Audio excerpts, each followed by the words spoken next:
মিললো আর কি। আলাদ 10 মিনিট আগেই আলাদ রেখেছে, তারপরে এখন ঘাটে ফিরতে পারলো আসলে মাত্র।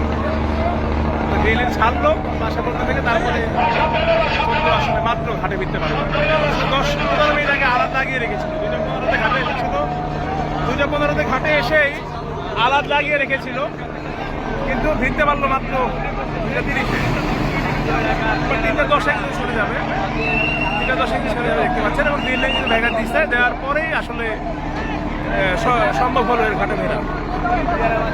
অর্থাৎ দোয়েল পাখি দেখতে পাচ্ছেন যে সাইড বার্থিং করে আছে। যদি নোজ বার্থিং করে থাকতো তাহলে কিন্তু কর্ণফুলীর জন্য ঘাটতে হয়েছে যেত, যেহেতু 15 মিনিট তাকে আসলে আলাদ রেখেই কষ্টটা করতে হয়েছে। রেলের মোটামুটি ভালো যাত্রী ওদিকে ছেড়ে যাচ্ছে, দেখতে পাচ্ছেন কর্ণফুলীর যাত্রী চাপ। যাত্রীরা ওয়েট করেছে এতটুকু যাবে কর্ণফুলীর জন্য।